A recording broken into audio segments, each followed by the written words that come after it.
অনেক দিন ধরেই এই সবজিটা খাবার ইচ্ছা হচ্ছিল। এগুলো মাঠে বা খাল পুকুরের ধারে এই জিনিসটা হয়, সেই ছোলা কচু বলে, এর ডাঁটা। অনেক দিন থেকে খাবার ইচ্ছা হচ্ছিল, কিন্তু আমি কোথাও পাচ্ছিলাম না। আমাকে একজন আজকের এনে দিল, আমাদেরই কাজ করে একটা ছেলে, ও এনে দিয়েছে। এগুলো মাঝে মাঝেই এনে দেয়। তো আমি ইলিশ মাছের মাথা দিয়ে এইটা করব। প্রেসার কুকারে আগে আমি সিদ্ধ করে নিচ্ছি। দেখো, দুটো প্রেসার কুকার 5 লিটারের ভরে দিয়েছিলাম টাইট করে। দেখো সিদ্ধ হয়ে এইটুকু করে হয়েছে মাত্র। আমি একটা চুবড়িতে করে দিয়ে, দেখো দুটো প্রেসার কুকার ভরে দিয়েছিলাম। আর একটা চুবড়িতে আমি জল ছাঁকিয়ে নেব। এই চামচটা দিয়ে চেপে চেপে যতটা পারছি জলটা বের করে দিয়েছি। দেখো,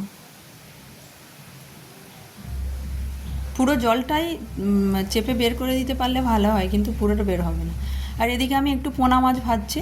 মেয়ে তো ইলিশ মাছ খাবে না, সেই জন্য কাঁচকলা দিয়ে মেয়ের জন্য এই পোনা মাছ দিয়ে ঝোল হবে। কাঁচকলা, শুধু পেঁপেও দিতে পারেন, শুধু কাঁচকলা আলু দিয়ে আর ওই পোনা মাছ দিয়ে কাঁচা লঙ্কা দিয়ে ওর জন্য ঝোল।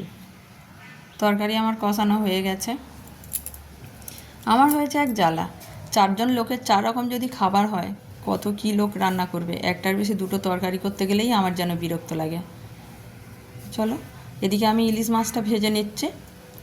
ছোট ইলিশ মাছ নিয়ে এসেছিলো কালকে, তো আজকের আমি সেটা রান্না করছি। এটা আমি আলু বেগুন আর ইলিশ মাছের তরকারি করব। 5 ফোড়ন আর কালো জিরে, এটাই দিই আমার ইলিশ মাছের তরকারির ফোড়ন। কাঁচা লঙ্কাটা দেওয়ার পরেই এত লাফাতে লাগলো, একটা সবজিই কড়া থেকে পড়ে গেল। দেখো, আমি বেগুন আর আলুটা কড়াই দিয়ে কষাতে লেগেছি। দেখো, মশলা দিয়ে দেব, নুন হলুদ আর সামান্য একটু জিরে গুঁড়ো। আর মাছটা তো ভাজা হয়েই গেছে, আমার সবজি কষানো হয়ে গেছে। এতে আমি এবারে জল ঢেলে দেব। জল ঢালাও হয়ে গেল, তরকারিটা হয়ে গেছে। আর এদিকে দুটো তরকারি হয়ে যেতে আর একদিকে আমি কচু শাকটা বসিয়ে দিলাম, কালো জিরে আর একটু হলুদ আর নুন, ব্যাস।